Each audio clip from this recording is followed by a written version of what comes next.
Side खबरों के लिए सब्सक्राइब करें फ्लेम मीडिया और उसके बाद बेल आइकन को प्रेस करें ताकि सबसे पहले आपको मिले एक्सक्लूसिव खबरें।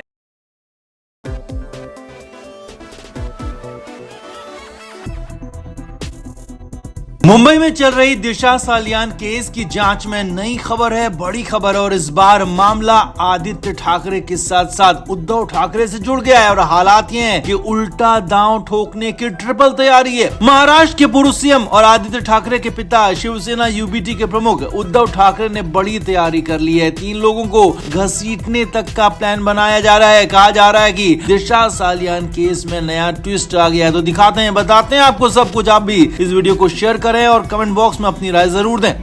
दिशा सालियान केस में 3.5 साल बाद फाइनली जांच हो रही है और इस बार बेहद ही ज्यादा गंभीरता से जांच हो रही है। जांच में इस बार बहुत कुछ निकलने की भी उम्मीद की जा रही है। लिहाजा इस केस से जुड़े या कहें कि जिनका भी नाम इस केस में रहा है उनकी बोलती बंद है, उनकी सिट्टी पिट्टी गुम है, क्योंकि सभी को लग रहा है कि कहीं वो ना फंस जाए। अब बीजेपी नेता तो लगातार दिशा मामले को लेकर आदित्य ठाकरे पर हमलावर रहे, उनके खिलाफ भी मोर्चा भी खोलते रहे और साफ शब्दों में कहें तो इस बार जो SIT महाराष्ट्र की सरकार ने बनाई है वो आदित्य ठाकरे के खिलाफ भी जांच के लिए एक तरह से बनाई गई है। लिहाजा किसी भी दिन ठाकरे से पूछताछ हो सकती है, उन्हें बुलाया जा सकता है पूछताछ के लिए। बीच में खबर भी आई थी कि आदित्य ठाकरे को समन भेजा गया था, पूछताछ के लिए बुलाया गया था। हालांकि इसकी पुष्टि हो नहीं पाई थी, लेकिन हाँ इतना तय है कि आज नहीं तो कल आदित्य ठाकरे को पूछताछ के लिए बुलाया ही जाएगा। लिहाजा दूसरी पार्टी यानी कि आदित्य ठाकरे और उनके ठाकरे परिवार भी पलटवार के लिए तैयार हो गया। सूत्रों के हवाले से बड़ी खबर यह है कि शिवसेना यूबीटी के नेता उद्धव ठाकरे इस पूरे मामले में उल्टा दांव चलने की ट्रिपल तैयारी में दिख रहे हैं। यानी कि उद्धव ठाकरे भी इसमें एक क्रॉस केस कर सकते हैं जो कि मानहानि का हो सकता है, या फिर जानबूझकर परेशान करने का हो सकता है, या फिर अंदर खाने हो रही बातों को धमकी का नाम देकर धमकाने का केस हो सकता है। जी हाँ, सूत्रों के हवाले से बड़ी खबर हम आपको बता रहे हैं कि उद्धव ठाकरे गुट एक क्रॉस केस की तैयारी कर रहा है। 3 तरह की तैयारी इसमें दिख रही है और 3 तरह के केस इसमें हो सकते हैं जिसमें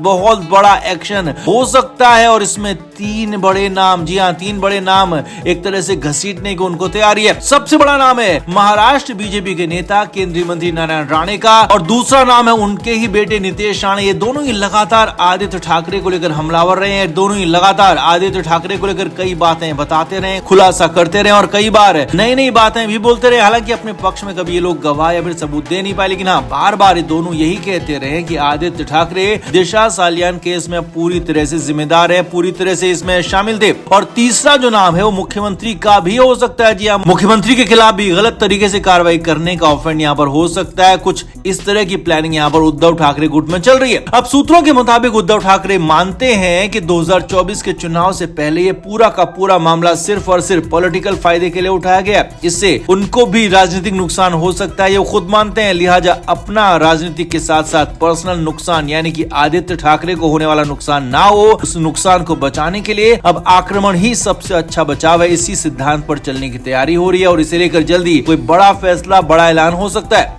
अब अगर ऐसा होता है तो फिर मामले में नया ट्विस्ट आ जाएगा, क्योंकि अभी तक लग रहा था कि दिशा केस में जांच सीधी सीधी जा रही है और अगर ठाकरे गुट की तरफ से कुछ भी होता है तो फिर मामला एक तरह से जलेबी की तरह गोल गोल घूम जाएगा, लंबा खिंच जाएगा और फिर से मामला अटक भी सकता है। हालांकि इस बीच अगर जांच कर रही टीम SIT वाली जल्द से जल्द एक्शन लेती है, ताबड़तोड़ हमले करती है और फिर दूसरे खेमे को आक्रमण का मौका ही नहीं मिलेगा, क्योंकि तब ठाकरे गुट सिर्फ और सिर्फ बचाव की कोशिश में होगा, बचाव की भूमिका में होगा। लिहाजा SIT की जांच की रफ्तार पर अब डिपेंड करेगा कि दिशा केस में आगे क्या होगा, कैसे होगा, विरोधियों का कदम क्या होगा। अब देखना है कि उद्धव ठाकरे फाइनली क्या कदम उठाते हैं, जांच कर रही SIT क्या फैसला लेती है, क्योंकि इन्हीं दोनों मुंह पर दिशा सालियान केस अटक गया। तो आपको क्या लगता है, क्या वाकई में सिर्फ ठाकरे गुट को परेशान करने के लिए और राजनीतिक फायदे के लिए जांच हो रही है, या फिर वाकई में आदित्य ठाकरे ने कुछ गलत किया है? कमेंट बॉक्स में आप जरूर से जरूर बताएं, वीडियो को शेयर भी करें। Flame media report.